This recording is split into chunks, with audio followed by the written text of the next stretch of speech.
Guys, I seen a clip. I think it was on TikTok, or it could be an IG, one of the two. But I said to myself, man, I gotta clip this. This is really disturbing. Now, some of y'all who may have fallen before, y'all heard me sit there and share how these women don't give a damn about you. I'm not saying every woman do or don't give a damn about you. Most of them don't. And with this clip that I seen on social media, it doesn't do anything but reiterate my point. Let's check it out. Am I the asshole for not giving my husband my escape money when I saw that we were financially struggling? I'm a 34-year-old female, have recently ran into a situation with my husband, who's a 37-year-old male, and I'm curious about if I am the asshole here or not. So me and my husband have been together for 8 years, married for 7. When I got married, my mother came to me privately and talked about setting aside money as a rainy day escape fund if worse came to worse.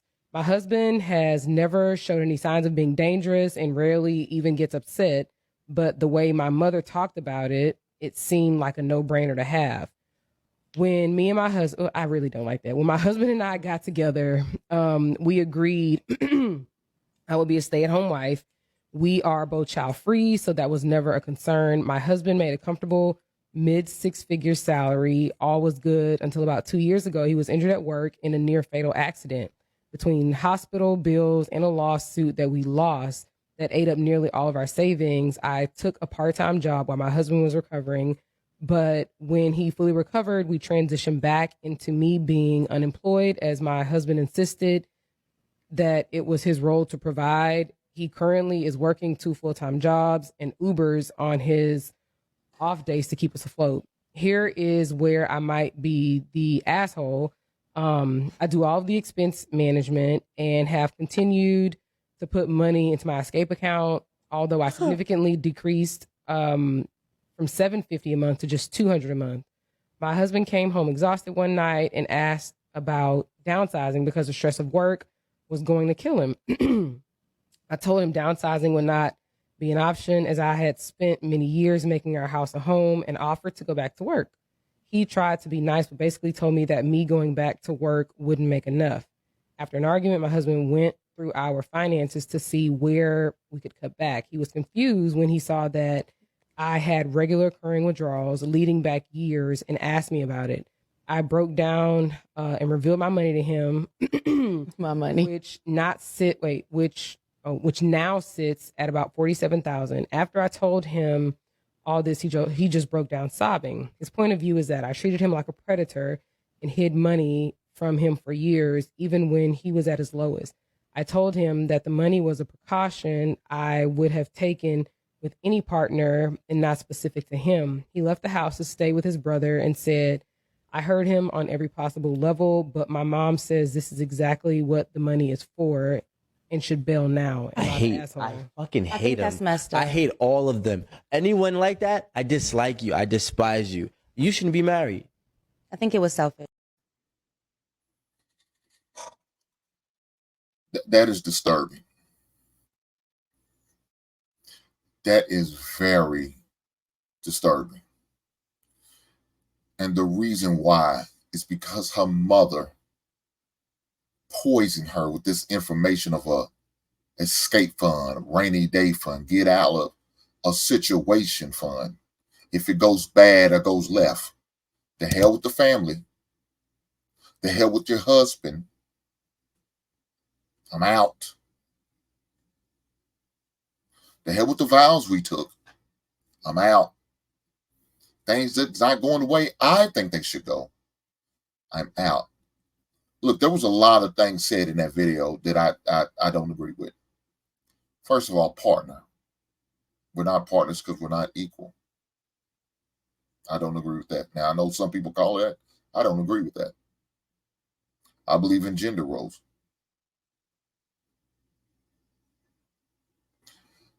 Another thing is the man was working 3 jobs, 2 full-time jobs and a part-time job, Uber driving.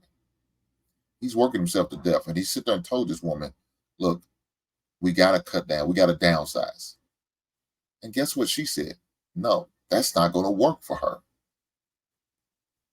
So when I make the statement, they don't give a damn about you, that's a prime example right there.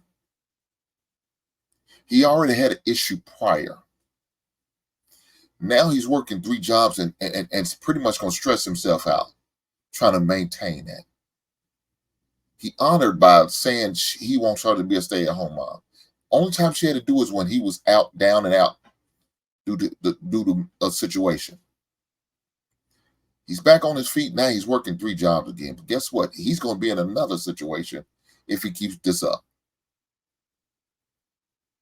But guess what? She doesn't care. She doesn't care at all. And when it starts to get bad again, guess what she plans on doing? Using that money and getting up out of there. She's all for self. Passed down through her generation. More than likely, her mother probably did the same thing. And now, she impressing on her daughter to do it. This is crazy.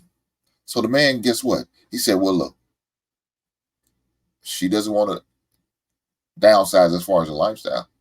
Well, let me go and see what can I do to make some adjustments in order to maintain this lifestyle, but to save some money and to build up a little bit. So while he's doing that, he noticed some things. What's going on? What's all these withdrawals and deposits? So now she got to be honest. She broke down and had to tell the truth. What you gonna do? Hide? I mean, what you gonna do?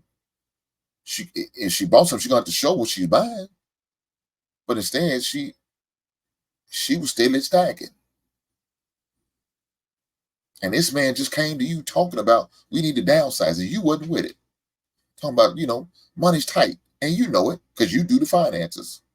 But none of that mattered to you. It's all about what makes you happy, what gives you pleasure. That's the only thing she cared about. This is selfish. Guys, I'm about one pot. I'm about one pot, putting me and my future wife's income together, money's together, and doing what we need to do. Now, I know some guys like, you put all your money in one, no, not in one bank. We diversify. Yes, we do. We have different accounts. We invest in different things. But guess what? Our income is together because we're together. When I bless her with my last name, we share everything. She shares her body. I share my body. We share one. She has my last name because we are one. We live under one roof together, stay in one bedroom. We're not having, she sleeps in her room. No, we're not doing that. We come together, everything. Everything. There's no secrets. There's no doors. There's no veils hanging up. She doesn't know about this camp. I don't know about that camp. No, we come together. And that's what it is in my house, in my home, in our household. But situations like this is not good. Situations like this can cause divorces. And they could be real ugly. We know finances, money is one of the top 3 on the scales of divorce. And when you have an individual like this doing these type things, you already prepared. You going into marriage preparing for it to fail because of what you're doing.